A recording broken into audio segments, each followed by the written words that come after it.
Senhor, nós te agradecemos, Senhor, por esta noite. Te pedimos que o Teu Espírito Santo venha tomar total controle de nossas vidas, venha trazendo-nos concentração na Tua palavra. Queremos sair daqui com mais conhecimento, porque nós sabemos que, ao conhecer a verdade, ela vai nos libertar-nos de tantas coisas que podem nos trazer mais edificação, mais bênção, e nós queremos aprender a Tua palavra, Senhor. Ela é luz para os nossos caminhos, ela é lâmpada para os nossos pés, e nós queremos cada dia mais nos comprometer, Deus, a sermos pessoas que conhecem a ela e sabem, Pai, o quão importante ela é em nossas vidas, no nosso cotidiano. Te peço que toda a informação que vamos ouvir nesta noite não seja somente informação que vai passar, mas algo que possamos reter, Deus, levar e praticar em nossas casas e também ter mais confirmação e mais convicção em nossa fé através disso. Te agradeço por isso, te louvo, em nome de Jesus. Amém. Amém? Bom, esse é o nosso sexto encontro, conheça a sua Bíblia, amém?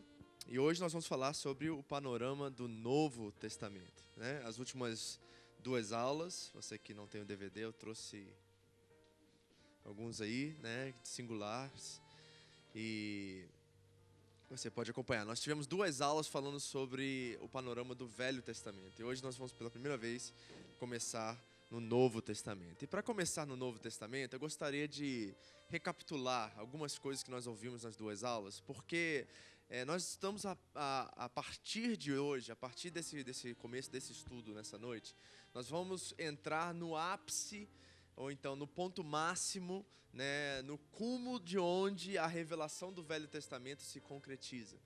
Então, seja que Deus construiu essa história que começa no Velho Testamento, de Gênesis, na ordem lógica da Bíblia, a Malaquias. Nós sabemos que a ordem não é cronológica, certo? Vocês aprenderam isso, é uma ordem lógica, não cronológica, não é esse livro foi escrito nesse tempo, depois o outro no outro tempo, mas sim numa ordem lógica. E agora o ápice dessa revelação do Velho Testamento, ela se cumpre na pessoa de Jesus Cristo. Isso fala do Novo Testamento. Então, eu gostaria de recapitular com vocês algumas coisas importantes que nós vemos de uma forma bem rápida no Velho Testamento, que vai nos dar essa introdução para o que nós vamos falar a partir de hoje no Novo Testamento, ok? Alguns temas importantes que nós vemos no Velho Testamento, numa ordem agora sim cronológica. Primeiro nós temos a criação, certo? O que Deus faz? Ele cria todas as coisas. Eu falei para vocês que nós acreditamos no Big Bang, sim, certo? Falamos que nós cremos que um dia Deus disse, haja luz, e bum! Houve luz, e aí está o Big Bang. A grande teoria do Big Bang é que Deus disse, haja luz. Amém? Então houve a criação e Deus criou o firmamento, criou os céus, criou a terra, o sol, a lua, criou os animais selvagens e todos os animais e todas as espécies. E o ápice da criação foi o quê? O homem, certo? E o homem nós entendemos que não era homem no sentido masculino, mas no sentido o quê? Ambos, certo? No sentido de masculino e feminino. Eram só um. Quando Deus chamava Adão no jardim do Éden, ele chamava quem? O casal. Certo? O nome Eva foi dado por Adão após a queda. Então, quando Deus chamava Adão, os dois se apresentavam. E Deus criou o ser humano como ápice da sua criação. E nós sabemos que Deus colocou alguns limites nesse ser humano. Ele disse que você poderia comer de qualquer árvore do jardim, menos qual árvore? Conhecimento do bem e do mal. E nós sabemos que a mulher foi enganada pela serpente, e ela comeu daquele fruto, deu ao seu marido que estava presente na hora da tentação, e ele também aceitou aquele convite de desobedecer a Deus. E vocês entenderam muito bem que o pecado do jardim não foi comer a fruta, mas foi querer ser igual a Deus. E ali o homem desobedece, e qual é o castigo da desobediência? Ele é expulso do jardim e ele vai para o deserto. Né? Vocês vão ver nas próximas aulas aí que Jesus traçou o mesmo caminho, porque Jesus é batizado com o Espírito Santo. Ele vai para onde? Para o deserto. E ele vai vencer agora a serpente no deserto, e vai dizer assim, o primeiro Adão não conseguiu vencer a serpente, mas o segundo Adão agora está diante da serpente no deserto, sendo tentado, mas ele vence a serpente. Então é Jesus pagando o preço pelo que aconteceu no Jardim do Éden. Ok? Está lá em Mateus 4, você vai ver isso nas futuras aulas, ok? Então, por que eu às vezes dou esses parênteses, esses pontos importantes? Porque nós vemos que a história, ela é coerente, ela tem um princípio, um meio e um fim, e ela vai se concretizando pelos tempos. O que aconteceu no Gênesis é relevante para o que vai acontecer em Mateus. certo? Nós lemos sobre quem? Gênesis 3,15. Lembra que eu falei para vocês? É o primeiro evangelho da Bíblia, o que nós chamamos do proto-evangelho, que lá a promessa veio de redenção, a qual ele disse que a descendência da mulher esmagaria a cabeça do diabo, da serpente, certo? E nós vemos agora no Novo Testamento essa promessa lá em Gênesis 3,15 começando a se concluir. Ok? Então, por isso que esses fatos são importantes a gente sempre estar relembrando. Então, o homem, né, o casal é expulso do jardim, e ao serem expulsos do jardim, eles têm filhos, e quais são os nomes dos dois filhos que ele tem? Os primeiros dois? Caim e Abel. E o que acontece com Caim e Abel? Né, Deus pede a eles uma oferta, e Caim vai e oferece o fruto da terra, e Abel vai e oferece sangue, oferece vida. E nós aprendemos em Levítico que o quê? Que lá vai dizer que o sangue representa a vida. Sem sangue não tem vida. E por isso que a oferta de Abel foi aceita mais do que a oferta de Caim. Mas Caim ficou com muito quê? Ciúmes do seu irmão e foi lá e cometeu o primeiro homicídio da Bíblia. Certo? Então nós estamos vendo essa história começando a se criar, e a partir daquele momento em que esse homicídio acontece, o homem se perde, e o relacionamento com Deus se perde. E aí nós vamos cair lá em Gênesis 6 agora, que Deus olha para o ser humano e ele diz assim: eu estou triste, me entristeci de quê? De ter criado o ser humano. E ele começa a olhar pela terra se há alguém que vale a pena manter vivo ou destruir. Ele encontra quem? A família de quem? A família de Noé, né? E fala com Noé o quê? Ele pede para Noé construir uma arca. Quanto tempo durou essa arca, a construção dessa arca? 120 anos de construção, né? Imagina isso, 120 anos construindo e todo mundo, né, zoando dele, na cara dele. Olha, o cara tá construindo um barco, né? O povo pervertido, fazia o que queria das suas vidas, e de repente começou a chover, e choveu pela primeira vez, como você sabe disso, porque antes a terra ela o quê? Vinha de baixo para cima, né? Então começa a chover, e choveu por quantas noites e quantos dias? Lembra 40, que Deus tem uma coisa com o número 40, que eu não estou falando de numerologia, tá, gente? Mas Deus tem algumas coisas com alguns números que ele usa constantemente na Bíblia, como 12, como 40, como 3, como 7. São números que aparecem constantemente na Bíblia, certo? Então, começa a chover, e aí Deus, por ter se entristecido com a humanidade, somente a família de Noé é salva. Ele é encontrado fiel. E vem o dilúvio. E o homem começa de novo, e Deus recomeça a criação através de Noé. E a partir de Noé, o homem começa a se perder de novo, e nós vamos parar lá em Gênesis 11, onde há uma torre sendo criada, certo? E essa torre, o homem diz assim que eles têm poder, que eles são poderosos, e vão construir uma torre que vai até os céus. E Deus olha para aquela situação e vê que se o homem continuar da forma que está, ele vai de novo cometer o mesmo pecado que Adão cometeu, que é querer ser igual a Deus. E aí Deus faz o quê? Confunde a língua deles e espalha eles por onde? Por todas as nações da terra.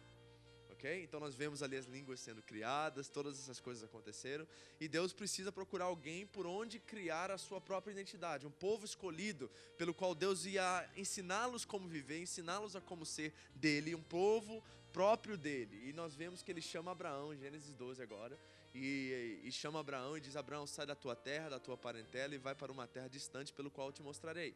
E ele promete a Abraão algumas coisas. Falamos das promessas, lembra? De terra, de herança, de bênçãos. Ele promete a ele que a semente dele, ou então a descendência dele seria como o quê? Como as estrelas do céu e as areias do mar. E a promessa se cumpre em Isaac, né? Nós vimos que Abraão tentou inventar um monte de coisa, não deu certo, mas finalmente a promessa se cumpre, né? E Deus começa a preparar esse povo através dos patriarcas ali, né? Entendemos que os patriarcas são quem? Abraão, Isaac, Jacó e também José, né? E no tempo de José, onde que o povo está agora? O povo havia muita fome na terra, acontece aquele evento com José, com seus irmãos vendem ele vai parar no Egito, se torna poderoso, segundo maior autoridade no Egito, e ele vai, e através disso, Deus usa toda essa situação para salvar o seu povo, porque havia fome na terra, e lá vem Jacó com seus irmãos, e ele salva aquele povo que está sendo formado, aquela identidade. Leva aquele povo para o Egito, e agora o povo está no Egito com José no final do livro de Gênesis. Okay? E o que acontece? José morre, e o faraó que começa a reinar no lugar do faraó nos tempos de José não conhecia José nem a sua história. E aí o povo se torna escravo no Egito. Aí nós entramos em Êxodo. E o povo se torna escravo no Egito, e por 400 anos o povo é escravo. E Deus vê a aflição do seu povo e chama alguém para libertá-los. Quem é esse alguém? Moisés, isso. Aí nós vemos que Moisés volta para o Egito, vem aquela situação das 10 pragas, certo? Falamos que cada uma praga confrontava um deus do Egito, né? E Deus faz aqueles milagres no último milagre, que é o milagre, a praga, desculpa, a última praga, a praga dos primogênitos, o faraó finalmente abre o coração e deixa o povo ir. Moisés leva o povo para em frente ao Mar Vermelho, o exército do Egito está vindo e Moisés não sabe o que fazer e clama a Deus, e Deus manda o povo marchar, e Moisés coloca o cajado sobre as águas se partem, e eles andam no mar seco, né, no Mar Vermelho, andam perante o mar, né, ao chegarem no outro lado, o mar se fecha, e o exército de Faraó, todo ele morre, toda aquela situação, e há livramento. E Moisés começa a levar esse povo encaminhado ao deserto para uma terra que ele havia prometido a quem? A Abraão. Tá vendo a história que aqui está acontecendo? E aí vai Moisés, só que ele chega a um certo lugar na beira da terra prometida e Deus diz, você não entra. Né? Nós aprendemos que nós não sabemos porquê, mas Deus fez isso. E Moisés não entra, e quem é o seu sucessor? Josué. Tá vendo? Aqui eu já passei o Pentateuco e já entramos em Josué. Okay? Josué agora é o líder desse povo, ele entra na terra prometida, ele toma Jericó, que é a cidade mais fortificada daquela época, né? E o povo começa a herdar as bênçãos com Josué da terra prometida. Só que Josué, como um grande líder, ele morre, e o povo já não tem mais uma liderança ativa, e aí vem o tempo dos juízes. E os juízes começam a governar, tantos como Sansão, como Débora, como Jefté e como outros. E os juízes vão reinar até que chega o tempo de Samuel. E o povo começa a olhar a todo ao seu redor e ver que todas as nações da terra têm reis. Eles têm seu próprio rei. E o povo começa a pedir a Deus um rei, e pede a Samuel um rei. Mesmo entristecido, Samuel concede ao povo perante a Deus de ter um rei. E aí Deus levanta quem? Saul. E Saul vai reinar por quantos anos? 40 anos. E depois Saul, ele é desobediente, né? Ele não obedece à ordem de Deus e alguém assume o seu lugar. Quem é esse alguém muito importante na história de Israel? Davi. E Davi vai reinar também por 40 anos, e Davi morre, e seu sucessor é seu filho Salomão, que também reina por 40 anos. E 120 anos nós temos um reino unido. Salomão está prestes a morrer, e um dos seus filhos, né, nós sabemos a história, chamado Roboão, ele vai e consulta os anciãos dão direção a ele, e ele vai e consulta seus amigos, e seus amigos dão direção a ele, mas ele decide ouvir o conselho dos seus amigos, e cobra mais taxa ao povo, impõe uma dura serviço sobre o povo não aguenta, e aí um chefe do exército de Salomão, chamado Jeroboão, ele divide o povo, e ali nós vemos o reino sendo dividido pela primeira vez. Um vai para o norte e outro vai para o sul. E durante essa época do reino dividido, nós vemos os profetas se levantando. E os profetas começam a falar, uns antes do exílio, outros durante a Babilônia, a Assíria, a Pérsia vir invadir aquele povo, e outros após o exílio, como Malaquias, que fecha numa ordem lógica e não cronológica o Velho Testamento. E fechando o Velho Testamento, contei o Velho Testamento todo para vocês agora em 5 minutos, ok? 10 minutos, vamos lá, né? E fechando esse Velho Testamento, nós vemos que houve um tempo de silêncio. Quantos anos? 400 anos de silêncio, até que a voz do que clama do deserto começa a clamar. Ok? E aqui nós entramos na lição de hoje. Lembre-se que o que está clamando no deserto não é João Batista. A Bíblia vai dizer que é a voz do que clama no deserto. Não é a voz que clama no deserto, é a voz do que clama. Por quê? Porque naquele tempo, no templo de Israel, onde os sacerdotes estavam, havia naquela época 2 sumos sacerdotes. E não pode haver 2 sumos sacerdotes, só há um sumo sacerdote. Por que isso? Porque Lucas vai nos ensinar, eu acredito no capítulo 3, que os sacerdotes de Israel naquela época estavam na folha salarial do Império Romano. Então eles eram paus mandados, se eu posso dizer assim, ok? Quem mandava era Roma, e eles pagavam os sacerdotes para manter o povo na linha ali. Então o que acontece? Porque havia corrupção no templo, Deus sai do templo e vai para o deserto. E uma voz começa a clamar do deserto, que é a voz de Deus, dizendo que arrependei-vos, pois é chegado o reino de Deus. E esse reino de Deus é anunciado antes da vinda, né, do ministério de Jesus começar a acontecer, e começa esse tempo, que é o que nós vamos estar falando hoje, que é o panorama do Novo Testamento. Eu contei toda essa história para vocês, para entender que nós estamos agora no ápice do plano de Deus, a vinda de Jesus Cristo. O Novo Testamento vai contar essa história. Vai contar do tempo da biografia de Jesus e vai contar dos seus apóstolos, seus discípulos, aqueles que nos ensinam como viver como Jesus viveu. Então, nós estamos exatamente agora no nosso estudo nessa hora-chave, a hora 1, ou vamos dizer assim, o tempo, a hora 0 da história, onde tudo começa.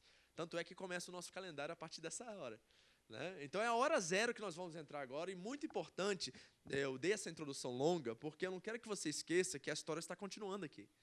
A história não parou em 400 anos de silêncio e falou assim, vamos começar algo novo. Não, é uma nova aliança, mas diante da mesma história. Então é muito importante ter esse fundo histórico para que quando a gente entrar agora no Novo Testamento, que é a nova aliança, nós sabemos de onde está vindo a nossa referência. Amém? Então vamos lá. Novo Testamento. A palavra que está aí em grego, que eu não vou arriscar, vai. Kinediathik, quer dizer mais ou menos nova aliança. Ok? Essa é a palavra no grego. Por que eu coloquei aquela em grego aqui? Porque eu quero que você entenda o sentido do que isso quer dizer. No grego, a palavra tem um sentimento de que um testador havia morrido e deixado um testamento.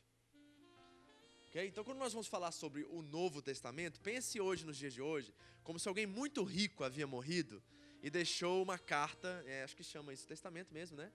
Deixou uma carta, e nessa carta ele começa a dispensar toda a sua herança.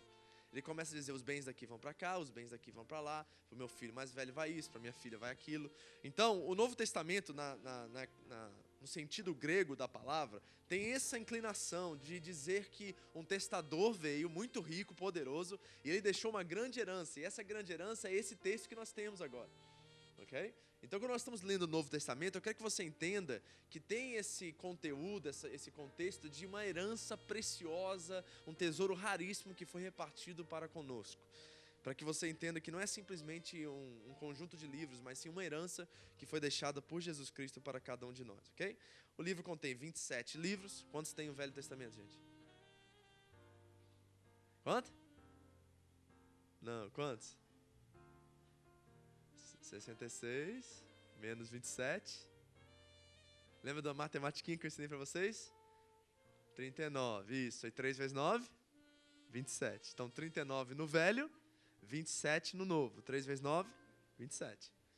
Ok? Lembra disso. Então são 66 livros, né, juntos na Bíblia, e 27 livros são do Novo Testamento. Ele foi escrito em sua maioria em grego. Okay? Era a língua predominante do tempo. Então ele foi escrito para fácil acesso às pessoas. O tempo do Novo Testamento é de 45 depois de Cristo até 95 depois de Cristo. Ok? Então foi assim. Então, pastor, só começou nessa época? Não, antes era uma tradição oral, não havia nada escrito em mãos. A partir de, vamos lá, 12 anos após a morte de Jesus, eles começaram a colocar no papel. Por que isso? Porque o evangelho havia se espalhado por várias nações e não teria como a tradição oral vir de uma nação para outra. Então eles começaram a escrever para que uma igreja na Galácia e outra igreja em Éfeso poderia receber o mesmo texto. Então começou a ser passado e foi só escrito somente em 45.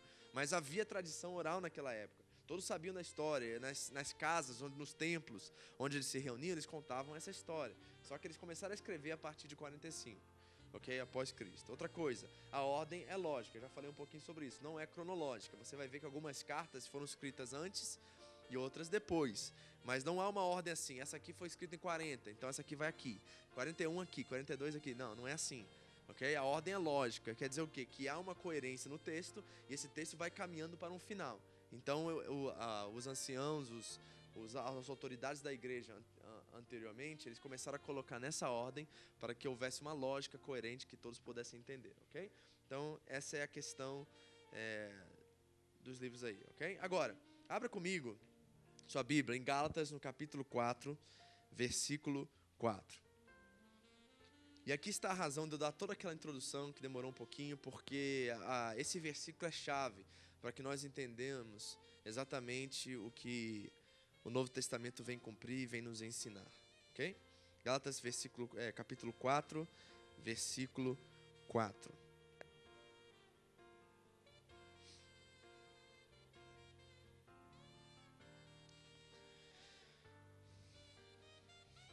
Amém? Encontraram? Dá para esperar mais um pouquinho. Gálatas 4, versículo 4. Aqui está, vou ler para vocês agora o cumprimento de Gênesis 3,15, tá? Então você fala assim, Gênesis 3,15 diz o quê? Isso. E aqui está a resposta para Gênesis 3,15. Ok?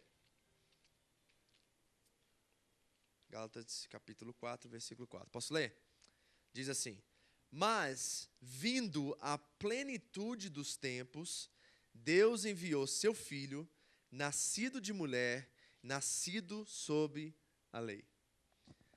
A chave aqui do versículo é na plenitude dos tempos. É exatamente essa historinha que eu comecei aqui contando para vocês, que a história foi se cumprindo e chegou a um ponto que chegou ao ponto-chave. Na plenitude dos tempos, na hora certa, na hora H, Deus envia o seu Filho.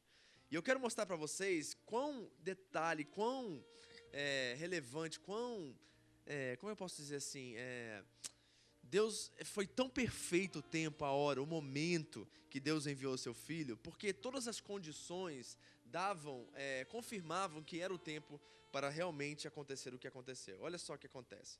A plenitude dos tempos, ok? Vamos ver algumas coisas que estão acontecendo durante os tempos em que Jesus aparece na história. Primeira coisa, você não precisa copiar isso, é só informação, tá? Não sei o que você queira. Né? Diz assim, primeiro, o Império Romano, ele providenciou naquela época paz universal. Não havia muitas guerras. O Império Romano comandava, ele que mandava. Ninguém conseguiria de alguma forma vencer o Império Romano. Então não havia nem guerra porque eles não tentavam. Eles preferiam se submeter, ter que pagar imposto, do que guerrear contra Roma. Roma era um império que tomou conta do mundo naquela época. Então havia paz. Não havia guerras assim de tempos, onde haviam guerras por territórios, etc. Havia uma paz universal. Então o povo estava em paz, estava tranquilo, estava apto para receber a mensagem. Outra coisa, foi o império que mais construiu estradas. Então, o acesso do evangelho de uma cidade, de um país para outro, era muito fácil naquela época, porque Roma construiu estrada após estrada e o evangelho, por causa disso, poderia ser propagado de uma forma muito mais eficaz. Então, está vendo que Deus está se movimentando e se mostrando na hora certa. Outra coisa, havia uma língua em comum, todo mundo falava grego. Alguns falavam hebraico e grego, outros falavam latim e grego, mas todo mundo sabia falar grego. É como, vamos dizer, hoje em dia, eu acho que é o inglês, certo? Se você for na China, se alguém fala inglês, aqui no Japão alguém fala inglês, né? Se você fala inglês, você consegue ir em qualquer lugar do mundo, porque alguém de alguma forma vai entender o inglês, ok? É mais ou menos o que estava acontecendo naquela época. Todo mundo conhecia o grego e entendia o grego. Então, tá vendo a facilidade do espalhar da boa notícia? Então, Deus está proporcionando tudo isso, né? Outra coisa, economicamente, as condições taxativas do governo causavam pobreza e geravam necessidade de um clamor por resgate e salvação. O povo estava em tensão, estava assim, não aguentava mais a pressão. O povo estava buscando salvação, buscando alguém que tirasse eles desse peso opressor que era o Império Romano. Então havia um clamor por salvação, Deus preparando todo o contexto para a entrada de Jesus. E último, espiritualmente o judaísmo perdeu a sua vitalidade e os deuses romanos estavam mortos ou estavam morrendo. A espiritualidade daquela época era zero, o povo já não acreditava em mais nada, o povo não conseguia ver mais nada, as coisas não estavam acontecendo, o judaísmo corrupto ao extremo e não havia mais crença nenhuma naquela época. Então Jesus aparece na hora certa para falar: eis que venho e trago vida e vida em abundância. E todas essas palavras encontravam corações o quê? Esperançosos. Gente que estava precisando de esperança, porque o tempo era apto para isso. Okay? Então tá vendo que Deus preparou todo esse momento. Por isso que ele fala em Gálatas que é a plenitude dos tempos. É como se nós estivéssemos com um termômetro e o termômetro estava subindo e ali era o ponto onde que tocava a sirene, vamos dizer assim. E quando Jesus aparece na história, é esse momento. É o momento chave onde tudo está preparado para que ele chegue e tudo aquilo que aconteceu aconteça. 12 homens, gente, mudaram a história da humanidade. Você está entendendo isso? Jesus pega 12 homens e através desses 12 homens nós nunca mais somos os mesmos. Tudo mudou, a história mudou. O calendário é baseado nisso hoje, certo? Então, a história mudou através desse momento que foi chamado da plenitude dos tempos, ok? Então vamos lá aos livros do Novo Testamento. Eu quero que você coloque ele nessas 7 categorias. Nós vamos falar sobre cada uma delas, mas isso aqui é importante, que está no seu dever de casa também, mas porque nós vamos entrar bem firme em cada uma dessas categorias e vamos estar voltando a toda hora e revendo essas categorias no que vamos fazer de agora em diante, ok? Então aqui estão os livros do Novo Testamento e eles se encaixam em 7 categorias. Primeiro, os evangelhos. Segundo, os Atos dos Apóstolos. Terceiro, as cartas paulinas. Quarto, as cartas pastorais. Quinto, o livro ou a carta aos Hebreus. Sexto, as cartas gerais. E sétimo, o livro de Apocalipse.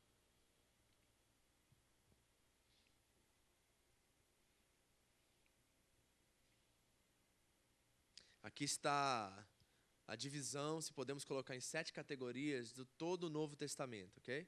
Eles se enquadram nessas 7 categorias que nós vemos aqui. Os Evangelhos, Atos, cartas paulinas, cartas pastorais, o livro de Hebreus, ou a carta aos Hebreus, cartas gerais e Apocalipse. Ok? Todos os livros vão se encaixar em uma dessas categorias, ok? Bem, posso ir?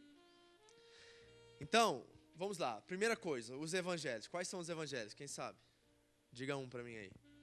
Mateus, Marcos, Lucas e João. São os 4 primeiros livros do Novo Testamento. Agora, entre esses 4... Posso passar? Entre esses 4 primeiros livros do Novo Testamento, 3 deles nós chamamos dos... Pode notar isso aí, os evangelhos sinópticos, como você vê escrito aqui. Os evangelhos, eu vou explicar o que é isso, tá? Não se preocupe, é uma palavra em grego que quer dizer simplesmente assim, ó, deve ser visto juntos, ok? Que é Mateus, Marcos e Lucas, ok? Os evangelhos sinópticos, assim que nós chamamos, esquece a palavra sinóptico em grego, quer dizer assim, os evangelhos que devem ser vistos juntos, ok? Você não pode jamais somente ler Lucas sem ler Mateus e Marcos, porque eles se completam um no outro, ok? Então, os evangelhos sinópticos são quais? Mateus, Marcos e Lucas. O evangelho de João é chamado o evangelho suplementar. Ou seja, ele vem para acrescentar nesses outros 3 evangelhos. Mas esses 3 evangelhos são a base de todo o fundamento pelo qual todos os outros livros se estabelecem. Ok? Os evangelhos são a base, ou seja, o fundamento pelo qual todos os outros livros se estabelecem. E por que eles são chamados sinópticos, ou seja, devem ser lidos juntos? Olha só que coisa interessante nesse gráfico aqui. Você está vendo 76% de Marcos? Ali, naquele gráfico bem grande. 76% de Marcos está em Mateus e Lucas. 45% de Mateus está em Marcos e Lucas. E 41% de Lucas está em Marcos e Mateus. O livro de Mateus e de Lucas usaram Marcos como referência. Eles pegaram a informação de Marcos e escreveram 76% dos seus livros ali. Só para você ter uma ideia. Ok? Olha só que coisa interessante também. Material exclusivo. Marcos só tem 3% de material só dele. Que nem Lucas nem Mateus tem. 3%. Mas olha Lucas. Lucas tem 35% de material exclusivo. Que você não vai encontrar nem em Mateus nem em Marcos. Quer ver alguns dos exemplos? Em Lucas. A parábola do filho pródigo. Só tem em Lucas. A parábola do bom samaritano, só tem em Lucas. Ok? Por que só em Lucas, pastor? Porque Lucas foi pago para isso. Se você ver o começo do livro de Lucas, ele vai dizer que um irmão chamado Teófilo, que era rico, bancou Lucas para ele ir e testemunhar, buscar testemunhos, fazendo uma investigação se tudo aquilo que havia sido escrito acerca de Jesus era verídico. E ele começa a andar e viajar para todos os lares, perguntar aos discípulos, perguntar às pessoas que receberam milagres. Ele faz uma investigação, ele era médico, né? Nós sabemos disso. E ele faz uma investigação fantástica acerca dos fatos que ele ouviu. E ele começa a escrever, e 35% dessa investigação, Mateus e Marcos não conhecia, eram fatos novos. Mas cada um se completa um no outro. Então nós estamos vendo que só 20% de Mateus tem material exclusivo, ok? Por que eles são chamados sinópticos? Porque você precisa ler todos eles juntos, para fazer sentido e se tornar uma matéria só completa, ok? Já o Evangelho de João é chamado o Evangelho suplementar, porque, por exemplo, o Evangelho de João não vai contar a biografia de Jesus, não vai falar do nascimento, ele vai direto para o ministério, vai direto para as obras, vai falar dos milagres de Jesus. Então ele não fala dessa questão do nascimento e tudo isso mais. Então é muito, muito interessante esse negócio, principalmente essa questão de Marcos ter 76%, né? Ele é a base do Evangelho de Lucas e de Mateus, ok? Agora, os evangelhos sinópticos, eles contam a biografia de Jesus. E eu quero dividir essa biografia de Jesus em 8 acontecimentos, ok? Isso você vai encontrar nos 3 evangelhos, os sinópticos, né? Mateus, Marcos e Lucas. Então, eu quero separar em 8 acontecimentos a biografia de Jesus que nós encontramos nesses 3 evangelhos, ok? A primeira delas é o nascimento de Jesus. Você vai ver Mateus 1, Marcos 1, vai começar a história pelo nascimento, ok? A segunda é o batismo de Jesus. Quem foi que batizou Jesus? João Batista, esse é o nome dele? João o quê? João o Batista, certo? Tem pessoa que acha que Batista é o sobrenome do João, né? Não é não. É João o Batista, porque ele fazia o quê? Batizava. Nós temos o batismo, depois nós temos a tentação aqui. Mateus está no capítulo 4. Nós acabamos de falar sobre isso, que Jesus foi tentado, lembra? Sobre poder, sobre identidade. Ele fala para Jesus, né, transformar as pedras em pão, para pular do cúmulo do templo, que os anjos socorriam ele. Então, a tentação de Jesus. Outros são os milagres de Jesus, que tem um porquê e para quê. Né? Jesus fazia milagres por compaixão, mas também fazia milagres. Muitos dos milagres de Jesus foram feitos propositalmente. Ou seja, ele tinha um porquê e estava fazendo aqueles milagres, e era para anunciar a sua identidade messiânica. Ele estava fazendo alguns milagres para os sacerdotes olharem e falarem assim: só o Messias pode fazer esses milagres. Ele estava dizendo isso para os sacerdotes, para que eles creiam nele. Okay? As parábolas de Jesus é outro acontecimento que marcou a biografia dele. As controvérsias, porque, por exemplo, João 10:30, Jesus vai dizer: eu e o Pai somos um. Aquilo ali era blasfêmia para os judeus. Então Jesus criou muita polêmica pelo que ele falava, né? Por exemplo, a lei diz: ame seus ame seus irmãos e odeie os seus inimigos. Mas eu te digo, ame os seus inimigos. Isso causava polêmica, porque Jesus estava levantando um novo patamar aqui, ok? Era controvérsias. Outra coisa, a Semana da Paixão, que nós vamos celebrar domingo agora, né? Semana da Paixão, Páscoa, a morte de Jesus. Isso foi fundamental também na sua história. E o oitavo, a sua ressurreição, ok? Posso passar? Aqui estão os 8 acontecimentos. Se você fosse fazer um outline, assim, né, um esboço da biografia de Jesus, aqui estão os 8 acontecimentos. O outro é os Atos dos Apóstolos. Ok? Também eu queria dividir os Atos dos Apóstolos, que é o 5º livro, né, do Novo Testamento, em 9 acontecimentos também. Ok? São 9 acontecimentos que nos dão o esboço do livro de Atos dos Apóstolos, ok? Primeiro é Jerusalém. A promessa de Jesus se cumpre, que ele disse para os seus discípulos irem para Jerusalém, porque do alto viria a promessa.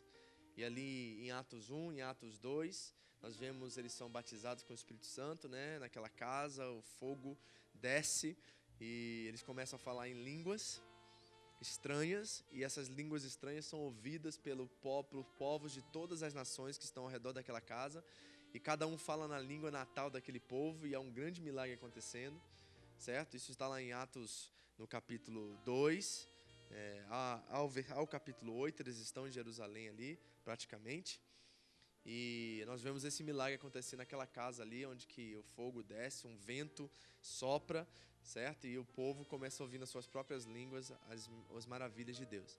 Agora, a coisa interessante nisso é se o milagre foi eles falarem em línguas ou o povo ouvir. O que será que foi o maior milagre?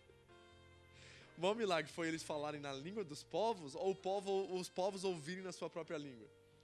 Entendeu? A gente começa a olhar alguns milagres, a gente olha só por um ponto de vista. Mas e o povo que ouviu na sua própria língua? Será que aquilo também não foi um milagre? Será que Deus também não fez um milagre nos ouvidos deles para que eles pudessem ouvir nas suas próprias línguas as maravilhas dele?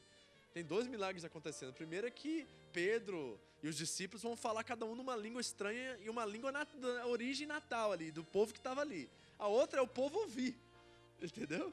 Então isso está acontecendo em Jerusalém. Aí o que acontece? Lá no capítulo 7, nós vemos a história de Estevão. Estevão era um discípulo ligado aos apóstolos e ele começa a pregar em praça pública e ele é apedrejado. E eu tinha uma figura fundamental no Novo Testamento que estava ali autorizando aquele apedrejamento, chamado Saulo de Tarso. Certo? A Bíblia vai dizer lá em Atos 7 que Saulo de Tarso, sendo uma autoridade para o povo judeu, ele permitiu e autorizou que o povo apedrejasse Estevão. Quem era Saulo de Tarso?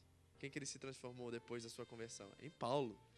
Foi Saulo que autorizou o povo a apedrejar Estevão. Imagina isso. Você entende agora por que os discípulos estavam meio assim com Paulo? Porque ele era um perseguidor da igreja, originalmente. Ok? Isso acontece, e o que acontece? Depois do apedrejamento de Estevão, o povo se dispersa por todos os lados, porque a perseguição começa contra esse povo que era chamado a seita do caminho. Tá? Se você não sabe disso, vou dar uma boa e má notícia para você. Você é considerado herege. Ok? Nós somos todos hereges, na verdade, como protestantes, porque nós estamos de uma crença contrária aos judeus e contrária ao catolicismo. Quando Lutero abriu as portas para o protestantismo, todo mundo que era crente evangélico era considerado herege, ok? Porque não se adaptava às doutrinas da Igreja Católica. Então, isso é interessante, e esse povo começou a ser disperso após o apedrejamento de Estevão, né? E o que aconteceu? Lá no terceiro ponto que eu estou colocando aqui, no capítulo 8, o evangelho chega aos samaritanos. No capítulo 10, o evangelho chega aos gentios. E no capítulo 9, a grande conversão de Saulo, né? E se você não sabe, a Bíblia não diz que ele caiu do cavalo, tá, gente?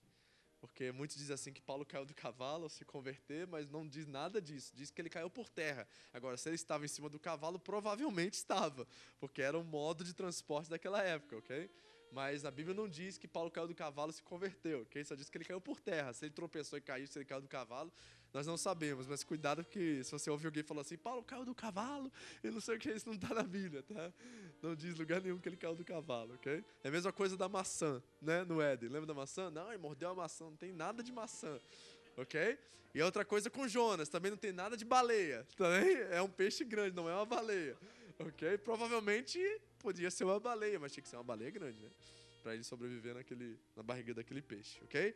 Então Saulo se converte, e esse Saulo, agora transformado em Paulo, ele faz 3 viagens missionárias grandes, ok? Eu vou te mostrar a segunda viagem missionária de Paulo, só por questão de curiosidade. Ele começa em Jerusalém, ele vai a Corinto, ele passa em Bereia, aqui ó, 1 Coríntios, Filipenses, nós vemos Efésios, Listra. Lembra eu preguei para vocês sobre Listra, que ele é apedrejado, morto, ele é retirado da cidade, e lá a igreja ora por ele, ele ressuscita e volta para a cidade? Aconteceu aqui ó, em Listra, ok? Aí está Tarso, a sua cidade natal, Antioquia, e ele volta para Jerusalém, Samaria, e essa foi a segunda viagem missionária das 3 grandes viagens missionárias que o apóstolo Paulo fez, ok? A qual levou o evangelho a todas essas cidades e regiões, ok? E as testemunhas, a prisão, Paulo é preso, por grande parte do Novo Testamento é escrito na prisão, né? Eu vou te mostrar quais são os livros, as cartas. Os testemunhos contra ele, olha, engraçado não, né? Não é coincidência também, mas Jesuscidência, podemos dizer assim, que Paulo passou pela mesma perseguição que Jesus passou.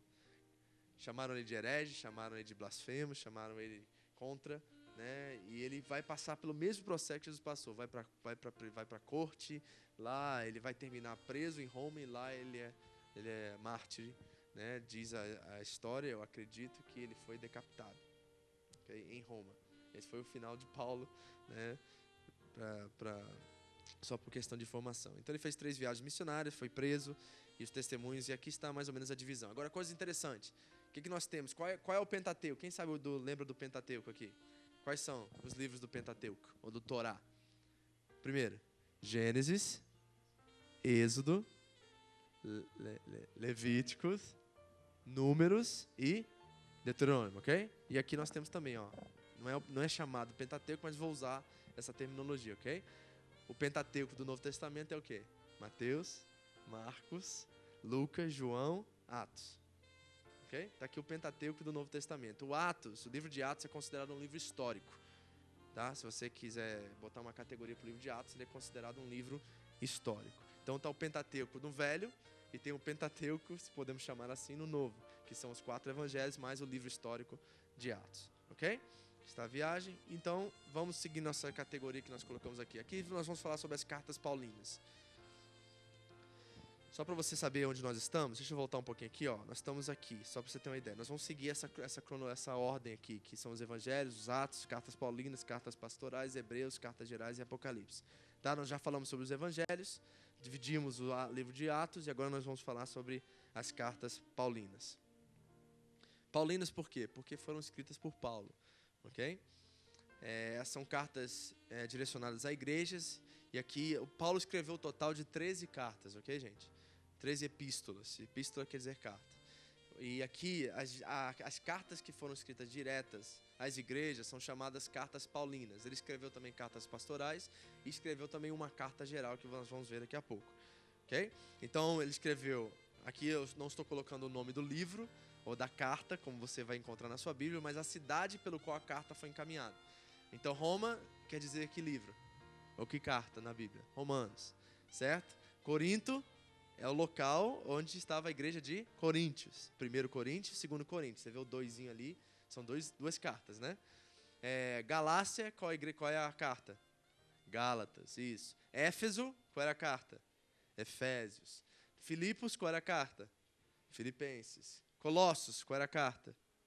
Colossenses. E Tessalônica, qual era a carta? Tessalonicenses, que também há 2 cartas escritas, ok? 1 Tessalonicenses, 2 Tessalonicenses. Ok? Total aqui de cartas paulinas são 9 direcionadas à igreja, ok? Bem, nós vamos entrar um por um, só para você ter uma ideia. Posso ir? Sim? Amém. Primeiro, Romanos. Se você quiser anotar, é questão de informação, tá? Se você achar interessante, você pode anotar, mas se não, tá ok. Foi escrita aproximadamente 47 a 57 depois de Cristo. Ela foi escrita em Corinto. Paulo estava na igreja de Corinto quando ele escreveu a carta aos Romanos, na casa de um rapaz chamado Caio. Okay? Então, Caio é um nome bíblico, se você não sabia. Tá? E ele estava na casa de Caio escrevendo a carta aos Romanos. Ela é considerada o evangelho de acordo com o apóstolo Paulo. Nós temos o evangelho de Mateus, Marcos, Lucas e João. E a carta aos Romanos é considerada o evangelho de Paulo. Aqui Paulo, ele dá sua total exposição teológica. Ele fala como se fosse... É uma exposição teológica acerca da fé, acerca da salvação, acerca da fé pela graça, não pela lei, né? Da santificação para a glorificação. Então Paulo, o evangelho de Paulo é considerado o livro de Romanos. Qual é o tema principal desse livro, ou dessa carta aos Romanos? Salvação por fé, por meio ao evangelho de Jesus Cristo. Paulo vai falar no livro de Romanos, ou na carta aos Romanos, sobre a questão do plano de Deus, não só para os judeus, mas também para os gentios. E ele termina com uma exposição fantástica sobre a justiça de Deus operando no meio dos crentes. Que é a justiça de Deus? Jesus Cristo. Então Paulo vai fazer uma exposição teológica acerca da pessoa de Jesus Cristo e como nós só podemos ser salvos através do sacrifício que foi feito pela cruz, não por obras, não por sistemas religiosos, por nenhuma forma a não ser através do sangue de Jesus Cristo. Então o tema da carta de Romanos é salvação por fé, por meio do evangelho de Jesus Cristo, as boas novas de Jesus Cristo. Então está aí na carta de Romanos, ok? Próximo, 1 Coríntios. A data aproximadamente 56 depois de Cristo. Ela foi escrita na igreja de Éfeso. Tá interessante, a gente acha que Paulo está escrevendo lá os Coríntios, lá em Corinto, né? Mas ele estava em Éfeso escrevendo uma carta a outra igreja, ok? O tema dessa carta é a aplicação de princípios cristãos no nível individual e social. E aí encontra o versículo-chave. Acho que o versículo-chave você podia anotar, que eu acho que é interessante. O que é a carta de Paulo aos Coríntios? A primeira carta de Paulo aos Coríntios é a epístola da correção e da exortação. Paulo começa a exortar essa igreja. Por quê? Porque havia vários problemas nessa igreja. Se tem uma igreja que você pode chamar de problemática no Novo Testamento, é a igreja de Corinto. É uma igreja cheia de problemas, problemas de facções. O que é isso? Havia divisões no meio da igreja, um queria seguir um outro, queria seguir outro, ninguém obedecia a nenhum líder, né? Havia questões de imoralidade, né? Paulo vai falar sobre incesto que acontecia dentro da própria igreja, né? Uma coisa terrível. Havia problemas de processos legais entre irmãos, o irmão levava o outro para a justiça por questão de bens, questões de finanças. E Paulo começa a combater contra isso, dizendo que eles podem resolver por si próprios essa questão, não precisam ir à justiça para isso, que eles precisam, como irmãos em Cristo, resolver situações entre eles, né? O abuso da ceia, Paulo vai falar sobre isso, porque o povo ia para a igreja para comer, não comia em casa, porque ceia não era esse copinho que a gente comia e toma aqui não, gente, nem esse pãozinho assim não. O povo ceava, era uma janta, entendeu? Eles compartilhavam a janta, e ali eles oravam em nome de Jesus e lembravam do sacrifício dele na cruz. Mas o povo, eles saíam de casa, não comiam nada em casa e enchia a pança na igreja. E Paulo vai dizer que tinha gente que saía da igreja com fome, porque tinha uns que comiam demais. Imagina isso. E ele começa a exortar eles, fala assim, vocês vão para a igreja para comer, vocês não vão lá para adorar a Deus. Entendeu? Olha o problema que ele está lidando naquela igreja, né?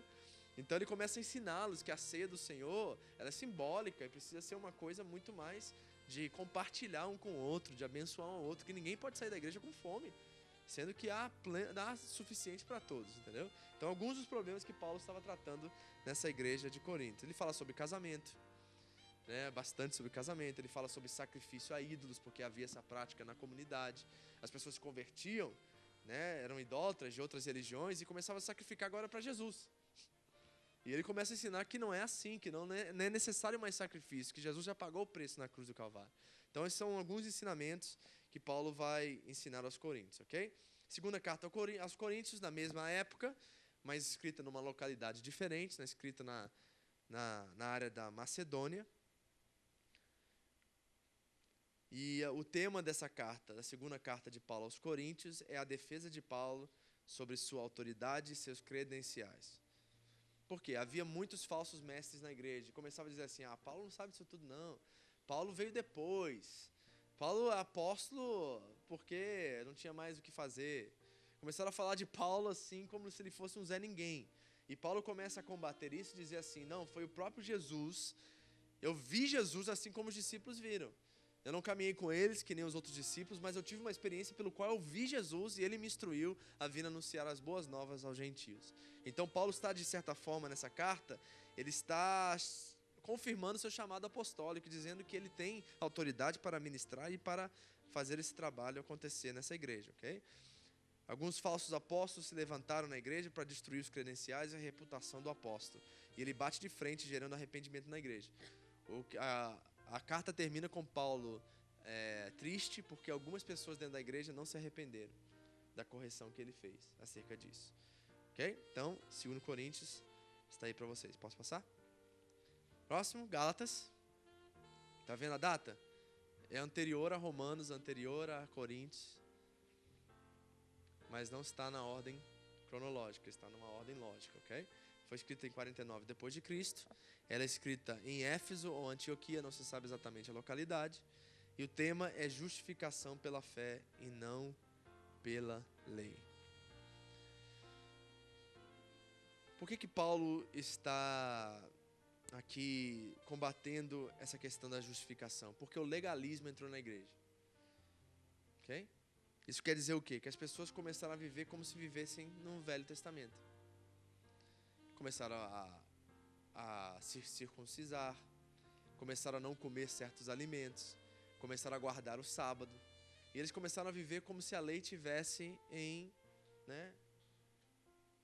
função, tivesse ainda trabalhando para a justificação, mas não. Então Paulo combate de frente contra o legalismo, usando termos teológicos, históricos, morais, para defender a superioridade da graça contra a lei mosaica, ok? Ele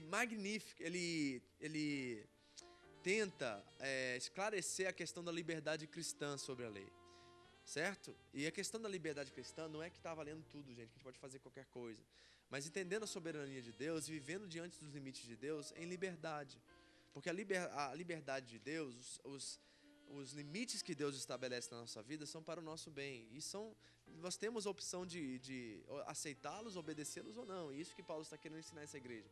Porque o Velho Testamento começou a entrar na igreja e eles começaram a viver como se estivessem na lei. Então Paulo está combatendo nessa igreja acerca disso. Nós somos salvos pela graça. Nós não somos salvos pela lei. Nós precisamos andar em Jesus Cristo como verdadeiros discípulos dele, não mais como alguém que pratica um certo código de regras para sermos justificados e sermos aceitos por Deus. Então Paulo está combatendo contra isso na igreja de Gálatas, ok? Próximo, Efésios. A data é 60 a 61 depois de Cristo. Ela foi escrita em Roma e Paulo está preso durante o escrever dessa carta, ok? Paulo está preso aqui. a responsabilidade do crente em cumprir o seu chamado. Esse é o tema principal da carta de Efésios. Os primeiros 3 capítulos de Efésios são os mais profundos e elevados sobre a posição do cristão em Cristo. Ou seja, falando sobre a identidade do cristão em Cristo Jesus. E aí, você quer saber quem você é em Cristo? Vai ler os primeiros 3 capítulos de Efésios. Paulo vai te dar a exposição completa de quem nós somos agora diante dessa nova aliança e diante de estar em Cristo, verdadeiramente. Os últimos 3 capítulos, falam da necessidade de saúde na fé cristã. Okay? De sermos pessoas que buscam, fazendo exatamente o que vocês estão fazendo aqui. Cansados, trabalharam o dia inteiro, mas estão com sede, com fome da palavra de Deus. E Paulo exorta os Efésios a eles cada dia mais buscarem mais conhecimento para que andam em saúde diante de Deus. Então os últimos 3 capítulos vão falar sobre caminhada cristã e como viver em saúde. Os 3 primeiros vai falar sobre identidade, quem eu sou em Cristo Jesus. Ok? Passando, Filipenses, a data é 62 mais ou menos depois de Cristo. Ela também foi escrita na prisão em Roma. E o tema principal de Filipenses é alegria em ser salvo e viver para Cristo. Paulo ele está comandando a igreja a viver em alegria, em unidade, em humildade e principalmente em santidade. Esses são os temas principais de Filipenses, ok? Unidade, humildade, santidade e alegria. Se você quiser ter um dia mal aí, as coisas não foram bem, abre a carta aos Filipenses e você vai poder se encher de alegria, ver o apóstolo Paulo falando que a alegria do Senhor é algo incircunstancial, que não depende das nossas circunstâncias. Okay? Ele fala várias vezes, regozijai-vos, regozijai-vos, sempre regozijai-vos. Tem mais de 17 ou 14 vezes que Paulo vai falar sobre que nós devemos nos alegrar no Senhor. E isso não depende do que estamos passando na nossa vida. Okay? Então esse é o fundamento aqui em Filipenses. E ele também vai batalhar de novo contra o legalismo, porque o povo começa a criar um código de regras pelo qual se deve viver, começam a julgar uns aos outros. E Paulo está chamando eles à liberdade. Quem está em Cristo não comete pecado. É isso que João vai nos ensinar lá na sua carta, que aquele que é nascido de Deus não vive pecando. Então Paulo está chamando o povo a uma responsabilidade individual. Todos vocês aqui, todos nós aqui, temos uma responsabilidade individual diante de Deus. Nós não temos que ter ninguém nos cobrando, nos julgando, falando que tem que fazer desse jeito ou daquele jeito. Nós temos que, diante de Deus, ter uma responsabilidade própria, primeiro diante das Escrituras e diante de Deus, e depois diante das pessoas a qual são autoridades espirituais sobre a nossa vida. Mas não é da parte da autoridade espiritual de cobrar isso, mas de ensinar isso. Sabe, deixa eu falar uma coisa para vocês, um testemunho pessoal. Eu e a pastora, nós tivemos um trabalho muito árduo quando nós chegamos no Japão, porque nós fomos apresentados a uma cultura a qual vocês estão acostumados a serem mandados fazer as coisas. Então nós encontramos com uma igreja a qual o pessoal esperava o pastor fazer tudo. Então a pessoa ia, vou exagerar aqui, não foi nesse sentido, mas vou cortar o cabelo. Pastor, posso cortar o cabelo? Pastor, vou fazer um negócio ali, posso ir? Você está me entendendo? E dentro da igreja, com questões assim, tudo precisava da permissão. Por exemplo, o povo está com sede, tinha que pedir ao pastor para ir, se pode beber água ou não pode. A gente encontrou com uma igreja assim aqui no Japão. Por quê? Porque nas fábricas é assim, vocês têm que fazer, o patrão manda, tem que fazer, acabou. E para mudar essa mentalidade foi muito difícil, tanto ao ponto que muitas das pessoas não acostumaram com a nossa forma de pastorear. Porque nós não somos aquelas pessoas que ficam em cima de vocês e falam assim, rapaz, cuidado, vigia. Nós não vamos com a caderneta lá na sua casa e falar, você não deu dízimo mês passado, meu irmão. Acerta as contas. Entendeu? Nós não trabalhamos dessa forma. Por quê? Nós entendemos isso que Paulo está dizendo aos Filipenses, que a responsabilidade cristã é individual. O que nós temos que fazer é ensinar. E a partir do ensino você tem que desejar seguir ou não. O nosso papel como pastor, e isso é bíblico, é ensinar o caminho e apontar para ele. Você que vai decidir entrar por essa porta e caminhar ou não. Não é nosso papel, nunca será de apontar o dedo e primeiro julgar você pelos seus pecados, seus erros, ou dizer que você tem que fazer desse jeito ou daquele jeito. Tanto é que se você fosse aconselhar com a gente um dia, você nunca vai ouvir isso. Você vai ouvir assim aí. O que você acha que deve ser feito? Como é que se faz isso aqui? Deixa eu te ensinar o que a Bíblia diz sobre isso. A Bíblia fala assim, agora, a opção é sua, você vai seguir isso ou não. É isso que Paulo está querendo chamar a igreja de Filipenses a cumprir. Ter uma responsabilidade individual diante de Deus. E é isso que nós vamos ser cobrados diante de Deus naquele dia. Não vai adianta, gente. Você pode dar carteirada lá no céu e falar assim, chama meu pastor que eu não vou poder te ajudar. Ok? Então saiba disso. Isso que Paulo está fazendo aqui com essa igreja. Amém? Vamos lá? Colossenses. correr mais um pouquinho aqui. Paulo continua preso. Ele está escrevendo em Roma, no ano 60, depois de Cristo. E o tema é Jesus é suficiente para a salvação e vida em abundância.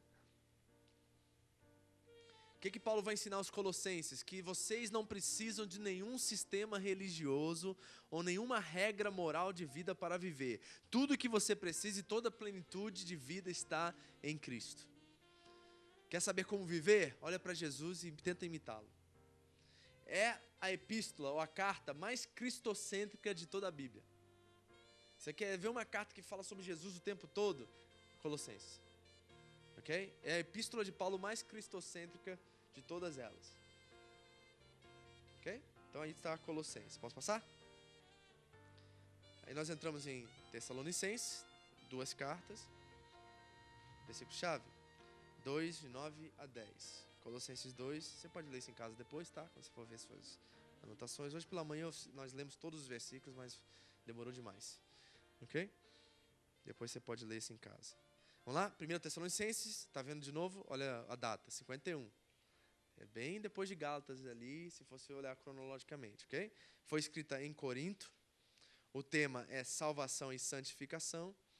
Aqui Paulo está falando perante os tessalônicos sobre a sua questão espiritual, sobre a sua autoridade e elogiando eles pela postura espiritual deles.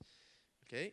E ele continua exortando eles nos próximos capítulos a serem santos, a buscarem a Deus.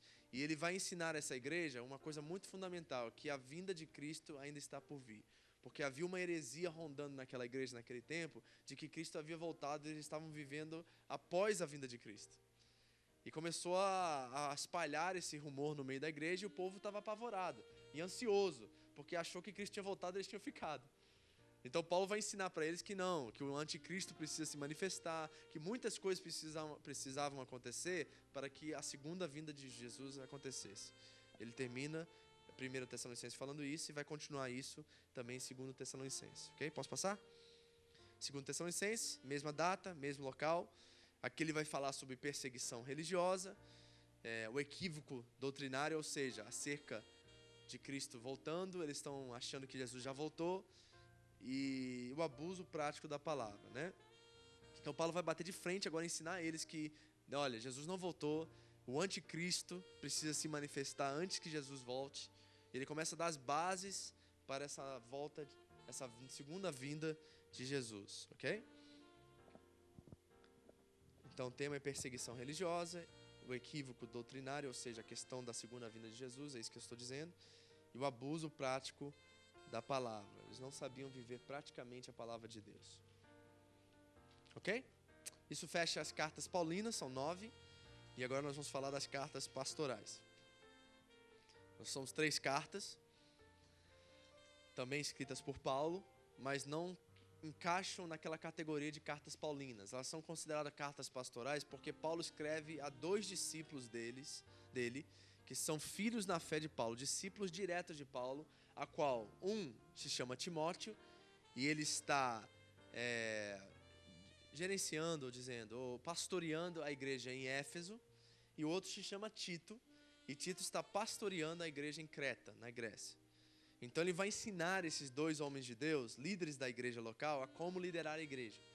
Então por isso que elas são chamadas cartas pastorais, porque Paulo está ensinando os líderes como liderar a igreja, quais são os requisitos, como que eles devem fazer.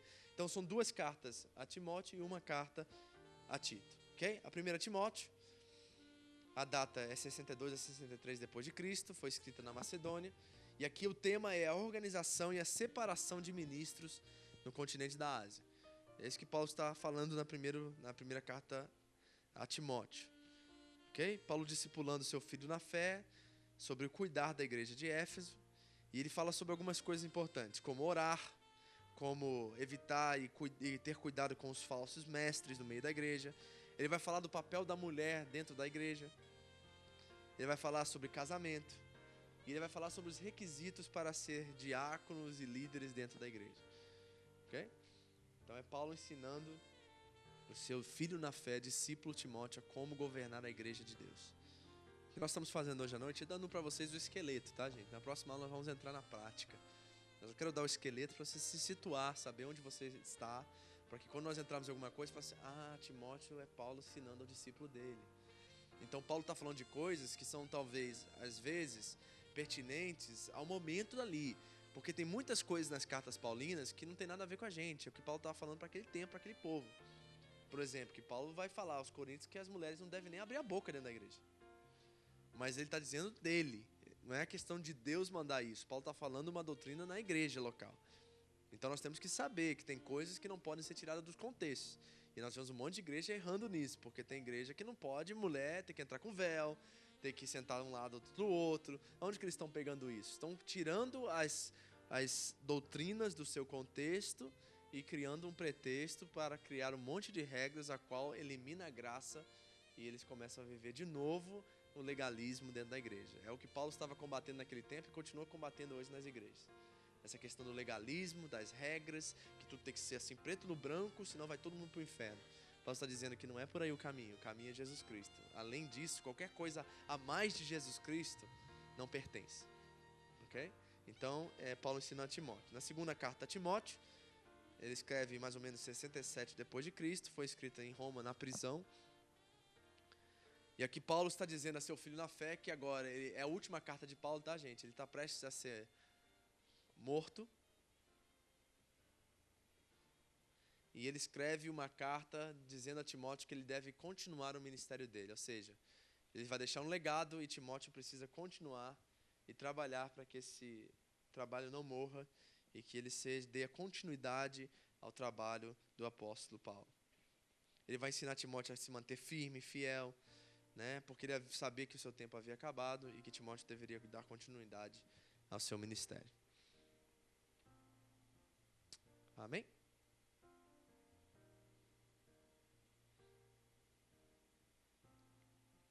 Posso passar? E a última carta pastoral é a carta a Tito. Tito era um discípulo de Paulo que estava em Creta, pastoreando a igreja. Foi escrita em 63 depois de Cristo. Ela é escrita em Corinto e fala sobre organização e supervisão das igrejas em Creta. Okay? É Paulo ensinando outro discípulo dele na fé a cuidar da igreja. Se você quer saber como cuidar da igreja, é uma boa referência, mas sabendo colocar as coisas no seu contexto, né, e não tirando nada de contexto, porque senão nós podemos cometer vários erros. Ok? Se você for ler na lógica bíblica agora, de Tito, nós vamos para Filemão, mas nós vamos pular Filemão por agora, porque Filemão encaixa nas cartas gerais. Ok? E nós vamos falar do livro de Hebreus. Okay? A carta aos Hebreus foi escrita em 64 a 68 depois de Cristo. Não existe um autor definido dessa carta. Ok? Alguns teólogos vão dizer que foi Apolo, outros vão dizer que foi Barnabé. Barnabé sendo amigo de infância de Paulo, ou Saulo, de Tarso. E Barnabé se converteu primeiro que Saulo. E foi Barnabé que levou Saulo, naquela já, né, chamado Paulo, para apresentar aos apóstolos. E os apóstolos disseram assim, como é que nós vamos confiar em alguém que nos perseguiu? Que estava lá naquele dia que Estevão foi apedrejado. Paulo estava lá, ele autorizou. E Barnabé vem e diz assim, bota Paulo na minha conta, eu respaldo ele. Okay? Barnabé era amigo de infância e respaldou o ministério de Paulo, que foi chamado para pregar para os gentios. E ali os apóstolos aceitaram ele por causa do testemunho de Barnabé. Olha só, mas nós não sabemos se foi Barnabé que escreveu o livro de Hebreus. Alguns dizem que também pode ter sido Lucas que escreveu, mas não há um autor, não há um consenso acerca de quem escreveu a carta aos Hebreus. Okay? O tema é que Jesus Cristo é a melhor revelação, a melhor posição, o melhor sacerdócio, a melhor aliança, o melhor sacrifício e o poder de Deus. Então o que eles estão falando para os hebreus? Claro, a carta é escrita para o povo judeu. E eles estão dizendo, olha, Jesus é maior do que Moisés, Jesus é maior do que os profetas, Jesus é maior do que todos. Ele é o maior sacrifício, não necessita mais de sacrifício, porque Jesus é o sacrifício final.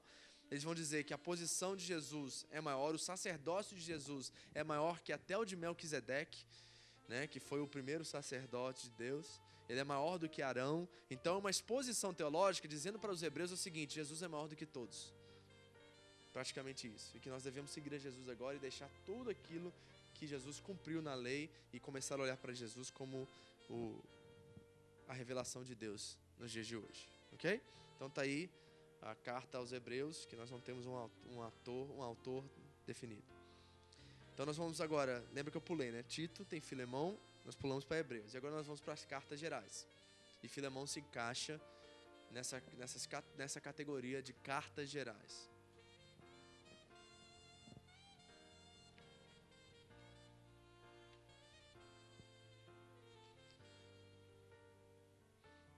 Amém? As cartas gerais são Filemão, Tiago, Pedro escreveu 2 cartas, o apóstolo João escreveu 3 cartas e Judas escreveu 1 carta. São chamadas cartas gerais porque elas não têm um objetivo direto, algumas delas não têm assim, uma definição para onde está sendo escrita, por isso que elas são chamadas dessa forma, ok? Então, a primeira, posso passar? Filemão. O autor dessa carta é Paulo, é uma das cartas de Paulo, uma das 13 cartas escritas pelo apóstolo Paulo. A data dela é 60 a 61, foi escrita em Roma, no seu período também de prisão. E o tema dela é redenção, é a escravidão, da escravidão para a liberdade. Paulo está escrevendo para Filemão, e o que Paulo está escrevendo é bem simples ali. Ele está dizendo o seguinte: eu conheci um cara aqui na prisão, o nome dele é Onésimo, e esse Onésimo, ele está preso hoje porque ele fugiu. Ele fugiu porque ele era teu escravo, Filemão. E agora, ele está saindo da prisão, e como ele se converteu e se tornou um discípulo de Cristo, eu estou enviando ele de volta para pagar a dívida que ele deve. Olha só, eu fico imaginando isso no nosso dia, né? É mais ou menos assim, ó. Você pisou na bola com todo mundo da sua família, xingou, gritou, amaldiçoou, fez um monte de coisa, aí você se converte e Deus fala contigo: agora volta e pede perdão um por um. É isso que Paulo está dizendo a Onésimo aqui.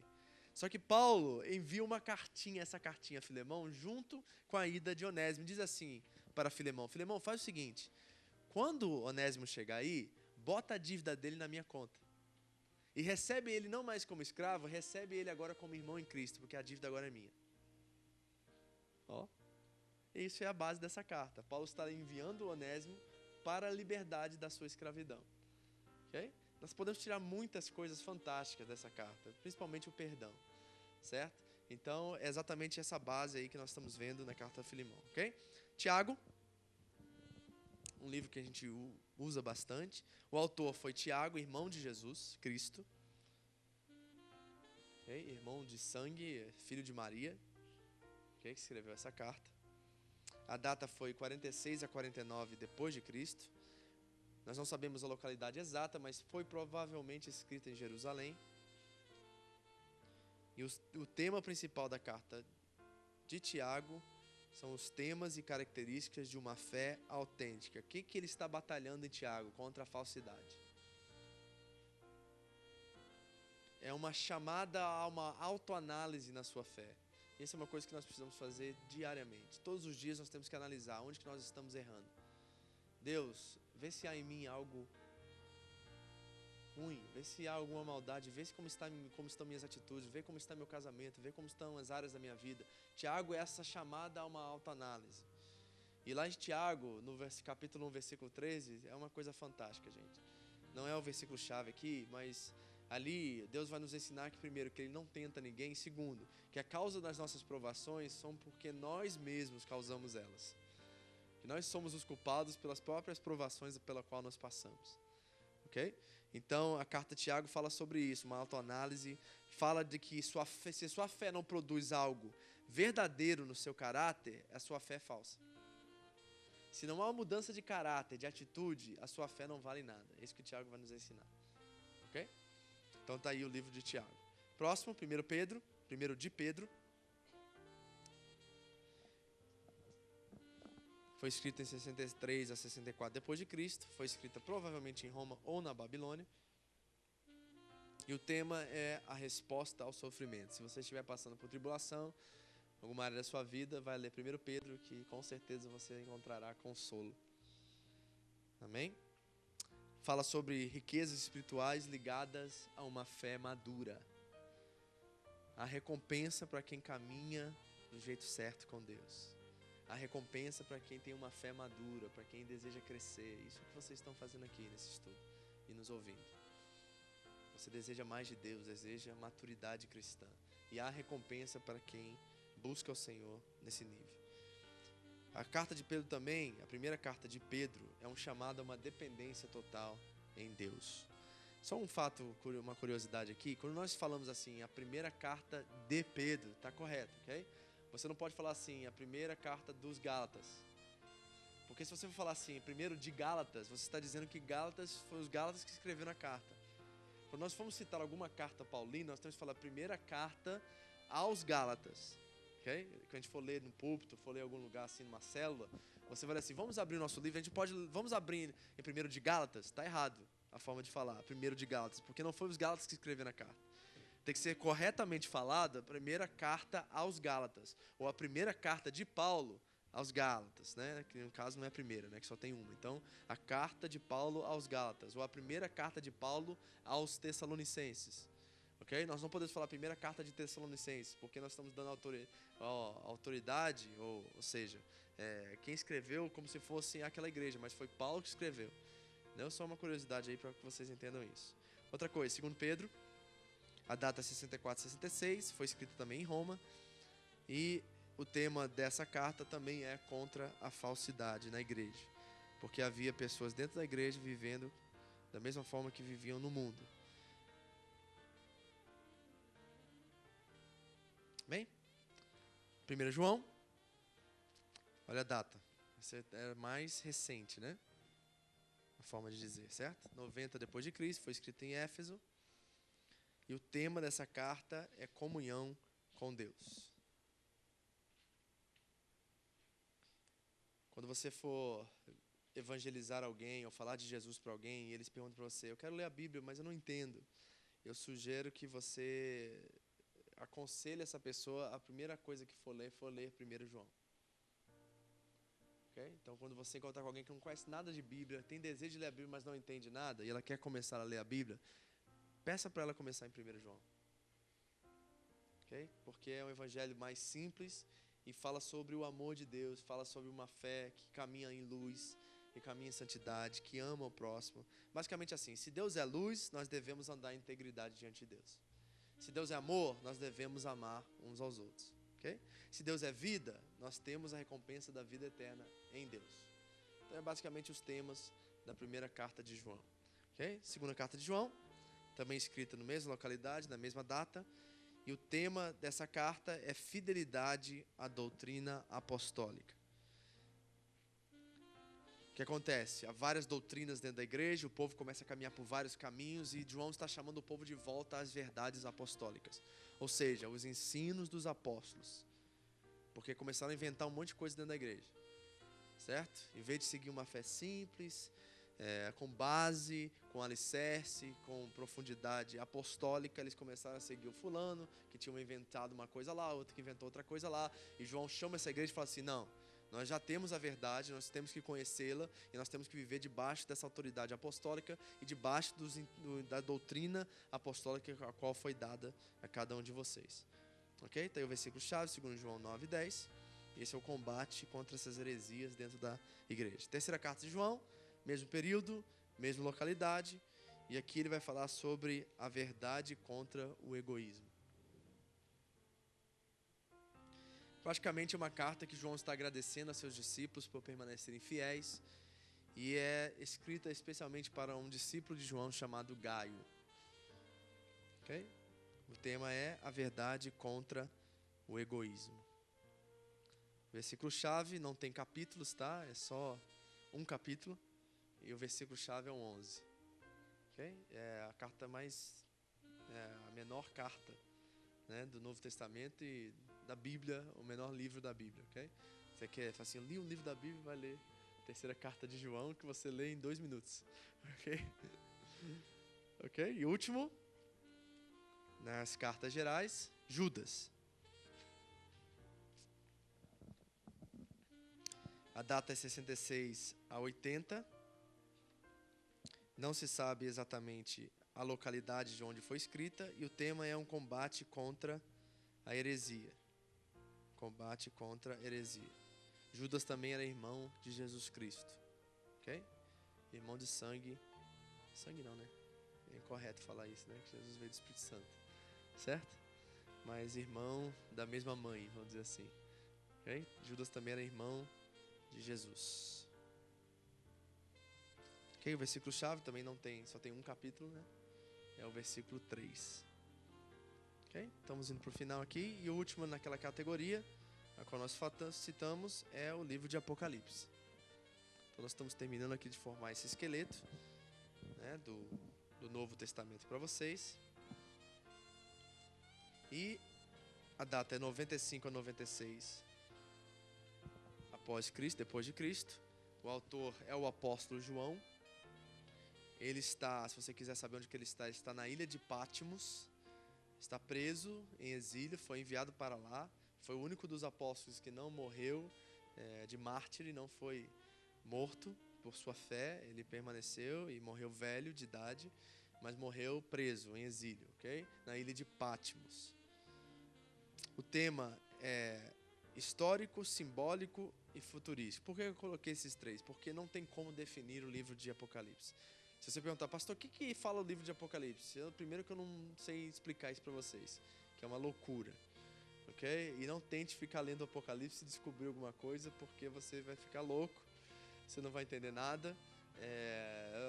Uma grande parte eu não entendo, não foi revelado, nós não sabemos, são coisas que estão por vir, ou coisas que ainda não aconteceram, e coisas que já aconteceram e nós não entendemos, ok?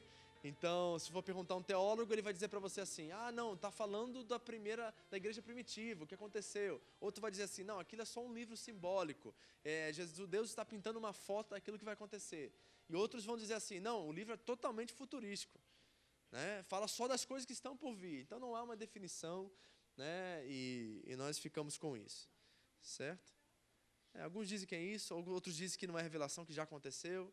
Então, não tem como a gente definir isso. Se eu fosse colocar um tema específico para o livro de Apocalipse, eu diria assim, o triunfo de Jesus Cristo sobre o mal. Okay? Que o final, tudo dá certo. Okay?